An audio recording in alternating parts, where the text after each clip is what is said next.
Assalamualaikum warahmatullahi wabarakatuh. Saya Tegiftia Solihati akan menyampaikan materi tentang kendala dan karakteristik menyimak. Pengertian menyimak menurut ahli Haryadi dan Zamzani mengatakan bahwa menyimak adalah kegiatan yang dilakukan oleh seseorang dengan bunyi bahasa sebagai sasarannya dan untuk memahami isi yang disampaikan bunyi tersebut. Hakikat menyimak menurut Haryadi Zamzani menyatakan bahwa hakikat menyimak adalah mendengarkan dan memahami isi bahan simakan.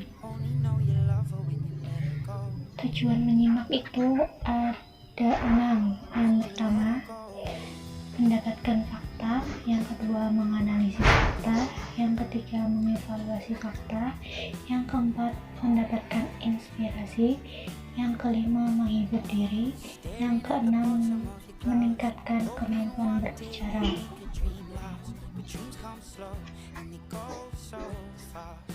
Yang keempat, jenis-jenis menyimak itu ada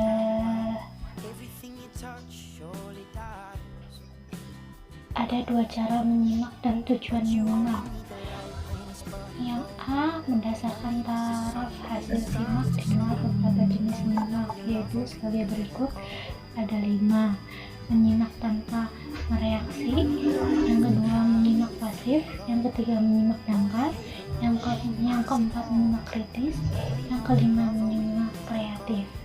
Yang B, berdasarkan cara menyimak dapat dibedakan sebagai berikut. Yang pertama, menyimak intensif. Yang kedua, menyimak ekstensif.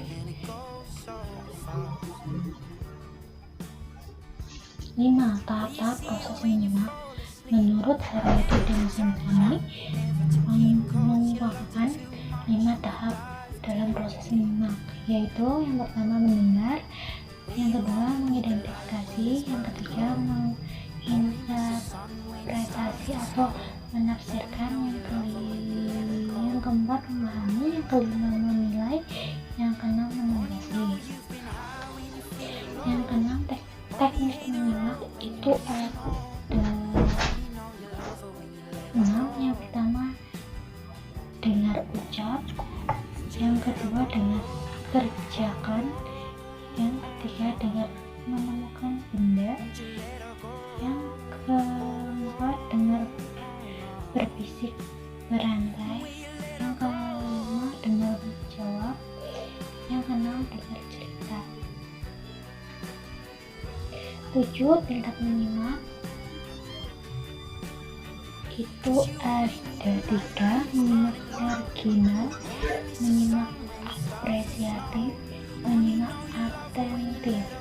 Yang ke-8, faktor penting dalam menyimak itu faktor yang mempengaruhi keberhasilan menyimak menurut Targian mengemukakan faktor-faktor yang mempengaruhi menyimak sebagai berikut.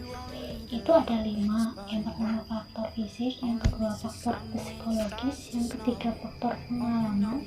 Yang keempat, faktor jenis kelamin.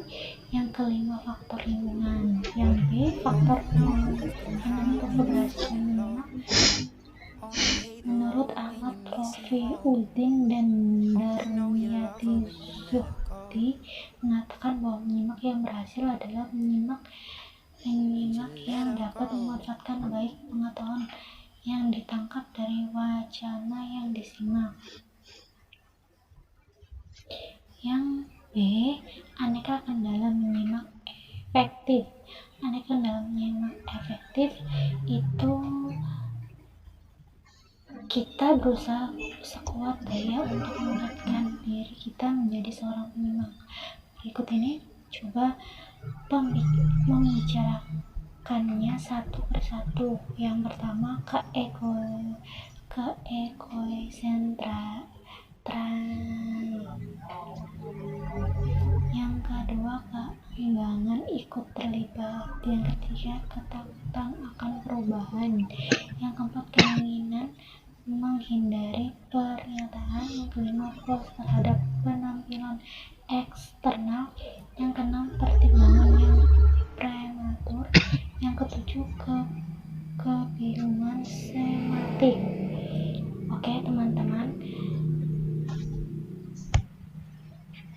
itu materi dari saya, kurang lebihnya mohon maaf. Wabillahi taufiq walhidayah. Assalamualaikum warahmatullahi wabarakatuh.